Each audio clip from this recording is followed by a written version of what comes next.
એટલે મોઢે બોલે મીઠા અને દિલમાં રાખે દગા, એવા હાથે ભવના હગા, અમને સામા ન મળે સાંભળા.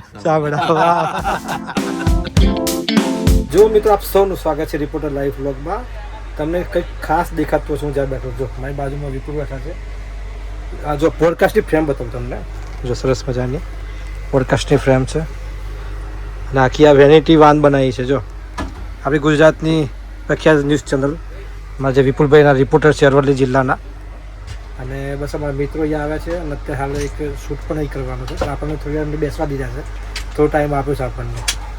આપણે તમને મળાવું એવા વ્યક્તિને જેવું તમે બધા ઇન્સ્ટાગ્રામમાં ખૂબ શું કહે એની શાયરીઓને તમે બધા આશિક છો, તમે શોર્ટ ટાઈમ મળાવશો. અહીં આવી ગયા છે એટલે મળાવશું. તો અત્યારે હાલ આપણે સર્કિટ હાઉસ ખાતે છે, પણ ગુજરાતના એક એવા નામચીન વ્યક્તિ તમને મળાવી રહ્યો છું અને તમે બધા ઓળખો છો એમને. જો હાર્યા જેડી ચૌધરી, તમે બધા ઓળખો છો જેડી ગુજરાતી તરીકે, અને એ આવ્યા છે આપણા જિલ્લામાં, અરવલ્લી જિલ્લામાં. આપણે જ્યાં ભૂમિ છે ને એને એમને પવિત્ર કરી છે. આપણા મિત્ર પણ છે. પ્રેમ જી જી જી જી જો હવે એક પ્રેમ આવી ગયા. અને જો એ આપણા જિલ્લામાં આવ્યા છે એમના ન્યૂઝના કામે, પરંતુ વર્ષો જૂના સંબંધો છે બહુ જ. એટલે મીડિયાની લાઈનમાં અમે આવ્યા અને જે બોલીએ છીએ ને વ્લોગ કરતા શીખ્યા છે, એમનાથી શીખ્યા છે. આ વધારે થઈ ગયું.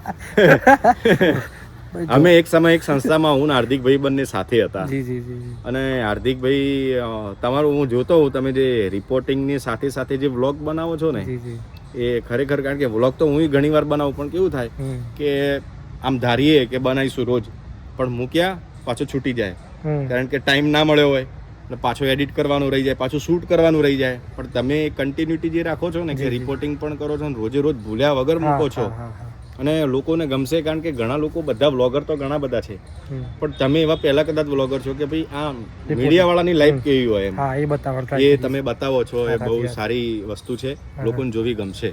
જો અને જો જેડીભાઈએ સરસ વાત કરી, એ તો એમનું દિલ મોટું છે, આપણા વખાણ કરે છે. એ રીલ્સમાં જે એટલા કહેવાય કે રેગ્યુલર છે ને, એટલું પાછું કોઈ નથી. અને એ તો મિલિયન્સમાં, લાખો લોકો તો એ બધા જુઓ જ છો, એમના શાયરી નાસિક છો. કેટલાકના દિલ તૂટ્યા હશે ને તો એમને બી લાગ્યું હશે કે ના ના જેડીભાઈએ સાચી વાત કરી. દિલ જોડ્યા બી હશે એમને, પણ મોસ્ટલી દિલ તૂટ્યું હોય ને તો એના ઉપર કાં તો એ નમક નાખે, કાં તો મરહમ. આપણે જયારે શરૂઆતમાં બનાવવાની શરૂઆત કરી ને હાર્દિકભાઈ, એટલે મને એવું થતું હતું, એટલે એ વખતે એટલી બધી કઈ આમ હું જ ના પડતી, એમ ખાલી એમ જ બનાવતો હતો શોખથી. પણ પછી જેમ જેમ બનાવતો ગયો ને, તો મને એક લેવલ એવું થઈ ગયું કે યાર આપણે તો રિપોર્ટર છીએ, નવી શાયરીઓ બનાવવાનું શું મતલબ એમ, ના આપણે કંઈ જાતે લખતા નથી કે આવું બધું કંઈ કરતા નથી. ઓકે ઓકે, એટલે ચાલુ રાખજો, વ્લોગ પણ ચાલુ રાખજો. હલો, જો આપણે એક ફોન આવે છે, ફોન ઉપર લઈએ આપણે. એમનો ફોન આવી ગયો હતો ને એટલે ફોન કાપવું પડ્યું. પછી એવું થયું કે શાયરીઓ બનાવ, એટલે મને એવું મગજમાં વિચાર આવતો કે યાર આપણે કેમ એવા મોટા લેખક છીએ ને આવું બધું કરીએ છીએ ને. પણ પછી ઇન્સ્ટાગ્રામ પર મને 4-5 જણાના સમયાંતરે એવા મેસેજ આવ્યા કે હું સુસાઇડ કરવા જતો હતો અને તમારા વિડીયો સતત મારી આગળ આવતા હતા ને, તો એનાથી મને એટલું મોટિવેશન મળ્યું કે મેં મારા નવા જીવનની શરૂઆત કરી. પાછો કોઈ ફેમિલીમાંથી મેસેજ આવ્યો કે એમ અમારા ભાઈ બંને ઘણા સમયથી અમારો ડિસ્પ્યુટ ચાલતા હતા, અલગ રહેતા હતા, પણ મેં તમારું વિડીયો સ્ટેટસમાં રાખ્યો ને, તો પછી અમાર નવી એક શરૂઆત, વાતચીત ચાલુ થઈ ગઈ. એ લોકોએ તમારા વિડીયો પર કમેન્ટ કરીને, તો મને લાગ્યું કે યાર આપણે ખાલી શાયરી નથી બોલતા, પણ આનાથી ઘણા બધા લોકોનું જીવન, આપણાથી જો કોઈનું સારું થતું હોય, તો મેં કીધું પછી આ કાર્યક્રમ આપણો ન્યૂઝની સાથે ચાલુ રાખીએ. વાર્તા એવી છે. જેડીભાઈ જે વાત કરી ને, જો સોશિયલ મીડિયાનો ઉપયોગ તમારે કેવી રીતે કરશો ને તમારા ઉપર છે. એમને જે સોશિયલ મીડિયાનો ઉપયોગ કરે લોકોની જિંદગી સુધારવા માટે કરે છે, અને એનો દિલથી સેલ્યુટ છે તેમના માટે. અને તમારી જે ક્રિએટિવિટી છે, તમારી શબ્દોમાં તાકાત છે. હવે કેવું થઈ ગયું છે હાર્દિકભાઈ કે છે ને, હવે એક એવો ટ્રેન્ડ ચાલી રહ્યો છે કે જે કશું જ નથી કરતા ને એને ઇન્ફ્લુએન્સર બનવું છે. યસ યસ યસ, ક્રિએટિવિટી વગર. ઇન્ફ્લુએન્સરનો ગુજરાતી અર્થ એ છે કે પ્રભાવિત કરવું. તમે હું શું કરશો કે તમારાથી લોકો પ્રભાવિત થશે, બરોબર. પાછું બીજું લોકો એવું કરતા હોય છે કે ગાળો કરીને કે એવું કન્ટેન્ટ બનાવતા હોય છે, પણ એ સસ્તી પ્રસિદ્ધિ જ છે. લાંબો સમય નથી ચાલતો, લાંબો સમય ચાલે ના ચાલે, એનાથી તમે શું કર્યું? એક વાર જીવન મળ્યું, તમે શું બદલી શક્યા? તમે તો ના બદલાયા ને બીજાની જિંદગી બરબાદ થઈ, તો નહીં કરવું જોઈએ. 100%. અને આજે એમને નથી ખબર હોતી કે આપણા આટલા ફોલોઅર્સ છે, તો આપણે જે વાત રજૂ કરીએ છીએ ને, એનાથી ઘણા બધા લોકો માની લેતા હોય છે. જેડી એક વાત, જેડી ચૌધરી, જેડી ગુજરાતી કેમ બને, કેવી રીતે બને? આમ તો મારું સાચું નામ તો છે ને જયેશ ધનરાજભાઈ ચૌધરી, વતન પાલનપુર. પણ બહુ ઓછા લોકોને ખબર છે કારણ કે હું સ્કૂલમાં ભણતો ને ત્યારથી જ મને બધા જેડીથી જ બોલાવતા મારા મિત્રો એ નામ પાડી દીધું હતું એવું. પછી એવું ચાલ્યું ને પછી ઇન્સ્ટાગ્રામમાં મારું બધી જગ્યાએ મોટા ભાગે નામ જેડી જ હતું અને હું અખતરા કરતો જેડી ચૌધરી રીલ પછી જેડી ને એવું બધું જયેશ ચૌધરી રીલ આ ઇન્સ્ટાગ્રામમાં નામ મારા બધા આવા હતા. પછી હું મહિનો થઈને નામ બદલું મને એવું થાય કે એવું તો શું નામ રાખું તો ચાલી જાય એમ. ઘણી વાર લોકો નામ એટલું એટ્રેક્ટિવ હોય ને તો ચાલ્યું. પછી એકવાર જેડી ગુજરાતી કર્યું તો અને એ વખત જ આ બધું મારું ચાલવા લાગ્યું અચાનક વિડીયો બધું. પછી ત્યારથી જેડી ગુજરાતી થઈ ગયું. પછી તો ટીવીમાં જેડી ગુજરાતી બધી જગ્યાએ જેડી ગુજરાતી. હવે એવું થઈ ગયું કે નામ બદલીએ ને તો લોકો ઓળખવાનું ભૂલી જાય, લોકોને ડિસ્ટર્બ થાય એટલે પછી નામ કન્ટિન્યુ રાખ્યું. જો બધાના ઇન્ટરવ્યુ લે છે, બધાના પોડકાસ્ટ કરે છે. આજે આપણને રિપોર્ટર લાઈવ વ્લોગમાં મોકો મળે છે એમનું નાનકડું ઇન્ટરવ્યુ કરવાનો. કે એમને જેટલા સંઘર્ષો જોયા છે ને એમની પોતાની આત્મકથા આવી શકે એટલું તુફાન છે. એટલે આમાં એવું કઈ નવું નહીં કારણ કે માણસ તરીકે આપણે જન્મ્યા તો દરેક વ્યક્તિ સંઘર્ષ કરે જ છે. આપણે કઈ કરીને કઈ નવું તો કરતા નથી. આપણને આપણો સંઘર્ષ મોટો લાગતો હોય. રાઈટ.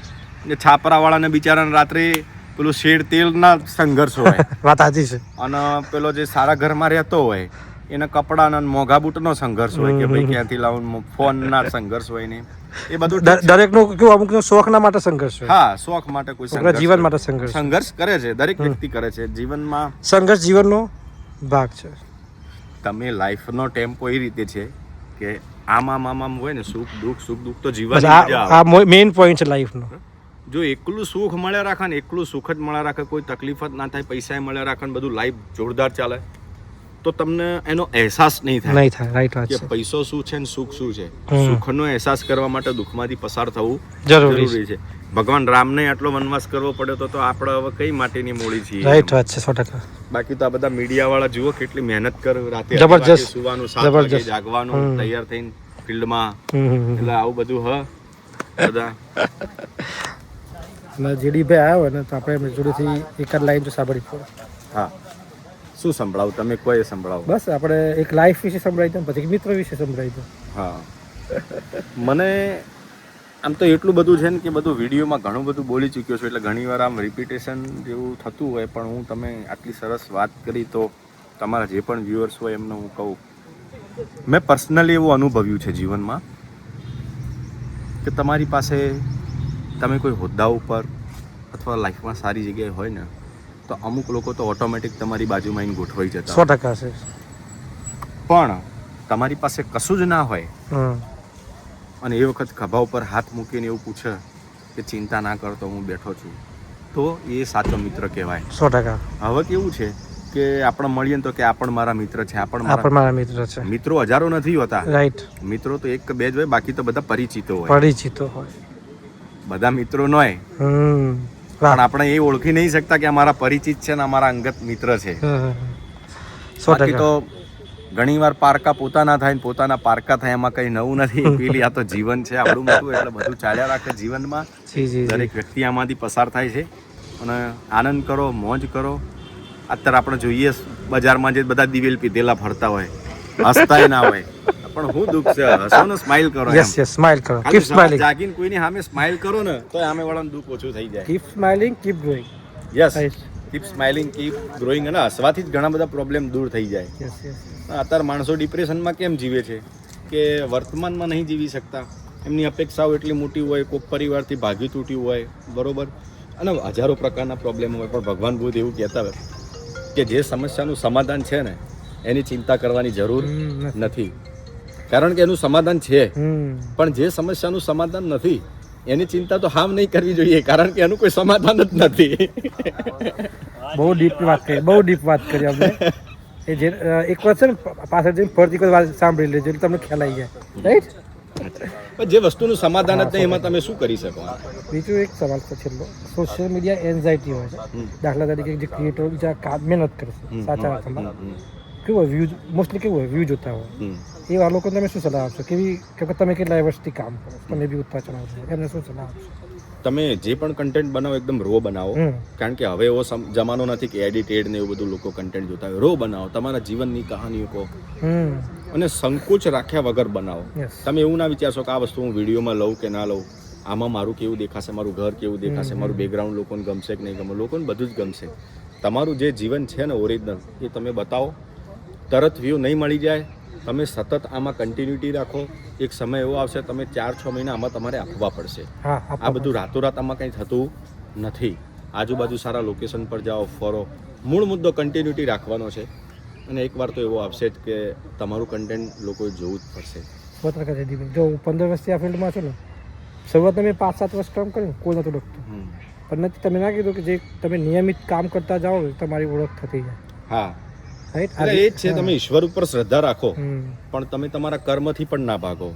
કર્મ અને ઈશ્વર બંનેને સાથે લઈને ચાલશો ને તો 100% જાદુ થશે જીવનમાં. 100%. જો સામળિયા ભગવાન આવી ગયા છે આપણા જોડે. જય જય સામળિયા. જો એમને 1 કલાક પૂજા કરી પૂછો. હા, કરે છે. તમારો નિત્યક્રમ ખાલી કહો લોકોને એટલે ખબર પડે. રાત્રે 10 વાગે સુઈ જવાનું. આમ તો ખરેખર કેવું છે જેડીભાઈ, આ જે આપણો ભગવાનનું જે નિત્યકર્મ છે ને એ આમ તો ખરેખર જેટલું છુપાઈને રાખીએ ને એટલું સારું. આમ તો ન કહેવું જોઈએ, પણ હવે તમારી એટલો બધો આગ્રહ છે એટલે મને તમારી મિત્રતા અને આપણો જે સંબંધ છે એટલે મારે છુપાવાય નહીં. એટલે હું રાત્રે 10 વાગે સુઈ જઉં છું અને સવારે લગભગ 5:30-6 વાગે ઉઠું અને 5:30-6 વાગ્યાથી મારી દિનચર્યા ચાલુ થાય છે. અને એ પછી નાવા ધોવાનું ને થોડું ઘણું ફ્રેશ થવાનું અને પછી ભગવાનની પૂજા લગભગ 1 થી 1.5 કલાકનું મારું નિત્ય કર્મ એવરી ડે હોય છે. એટલે હું સમય એવો સેટ કરું, ધારો કે મારે થોડું વહેલું જવાનું હોય તો હું 4 વાગે ઉઠું, તો એનાથી વહેલું જવાનું તો 3 વાગે પણ ઉઠું. પણ એક નિયમ એવો છે વર્ષોથી કે જે આપણું નિત્ય કર્મ છે એ કર્યા વગર કોઈ દિવસ બહાર નથી. ઘરમાં મેં લાલાને જોયા છે, એકદમ જીવંત જીવન. સાચી મારા ઠાકોરજી છે, તમે જુઓ તો તમને જીવંત બતાવું, મને દર્શન કરાવો. તમે વ્યુઅરને દર્શન કરાવો. હા, તમે મારા ઠાકોરજીને તમે દર્શન કરો ને તો તમને. ધર્મેશ સર આવ્યા છે, ધર્મેશ વેદ સર, અમારા સિનિયર પત્રકાર હતો, અમારા વડીલ છે. અમારા વ્લોગમાં સાહેબ સ્વાગત છે આપનું. રિપોર્ટર લાઈવ વ્લોગ આપણી ચેનલ છે. લાંબા સમય પછી અરવલ્લીની ભૂમિ અને હાર્દિક તમને જોવાનું થયું. જી સાહેબ. છે ને મુસાફિર તુમ ભી મુસાફિર હમ ભી. આમ મીડિયા જગત બહુ આમ નાનું પણ છે, ઘણી વાર આમ ચક્કર ફરતા હોય. એક સમય એવો હતો કે તમે હું જે ચેનલમાં હતો એ ચેનલ હજી તમે છો જ, પણ હું એ વખતે હતો. 100%. ત્યારથી સંપર્ક વધુ હતો. સાહેબ આપ જેવા વડીલ જે આ જે ફિલ્ડમાં છે ને, પછી એમનાથી ઘણું બધું શીખવા મળ્યું છે અમને બી, અને અમે આજે બી શીખી રહ્યા છીએ. એટલે ઉત્તર ગુજરાત તો મને સ્ટોરીની ખાણ લાગે છે. હા, છે. મને ઉત્તર ગુજરાતના જે પત્રકારિતામાં જે યુવાનો જે કામ કરે છે એ પણ છે, કારણ કે હેપનિંગ ક્યારેક શું બનતું એ નક્કી ન હોય, પણ જે સ્ટોરી ઊભી કરી અને જે અંદરથી લઈ આવવું અને જે ઇમ્પેક્ટ આપવી એના માટે એમાં અરવલ્લીમાં પણ તમારું લોકોનું બહુ સારું. ખૂબ ખૂબ આભાર સાહેબ. જોતો રહું છું. થેન્ક યુ સાહેબ. આગળ વધો. જી સાહેબ, આશીર્વાદ. જો જીડીભાઈ આપનો ખૂબ ખૂબ આભાર. નામના દર્શન કરાવવાના. જી દર્શન કરી લો લાલાના. વાહ વાહ વાહ. જય શામળિયા. જતા જતા એક તમને મસ્ત વાત કરી દઉં કે સગા હોય ને, સગા આપણે નથી કહેતા કે કોણ આવ્યું છે તમારા ઘરે, તો કે સગા વાલા આયા. સગા અલગ હોય ને વાલા અલગ હોય. સગા હોય ને વાલા ના હોય, અને વાલા હોય સગા ના હોય. એટલે મોઢે બોલે મીઠા અને દિલમાં રાખે દગા, એવા હાથે ભવના હગા, અમને સામા ન મળે સામળા. ખૂબ ખૂબ આભાર જેડી તમારો. ગમે તો સૌને કહેજો, અને ન ગમે તો હાર્દિકભાઈને કહેજો. જરૂરથી કોમેન્ટમાં કહેજો. બસ આપ સૌનો ખૂબ ખૂબ આભાર આ બ્લોગ જોવા માટે. સરસ મજાનું એમનું ઇન્ટરવ્યુ કોઈ નથી લીધું, આપણે ફર્સ્ટ છીએ, એમને ઇન્ટરવ્યુ લેવાનો મોકો મળ્યો. તમને બી જાણવા મળ્યું હોય કંઈ પણ તો જરૂરથી કોમેન્ટ કરજો. આપ સૌ જી આમ તો હાર્દિકભાઈ એમને એ લોકોના પોડકાસ્ટ બહુ કરે છે, પણ અત્યાર સુધી એમનું પોડકાસ્ટ ઓછું થયું છે. આપણે તમે એમનું કર્યું. ચોક્કસ. રિપોર્ટર લાઈવ બ્લોગ એના માટે છે કે જે રિપોર્ટરોની જિંદગી પાછળ જે એમની મહેનત છે ને પડદા પાછળ એ બતાવીએ છીએ આપણે. આજે એમને જોડે મળવાનો મોકો મળ્યો. આપ સૌનો ખૂબ ખૂબ આભાર બ્લોગ જોવા માટે. આપ સૌને રામ રામ. જય માતાજી.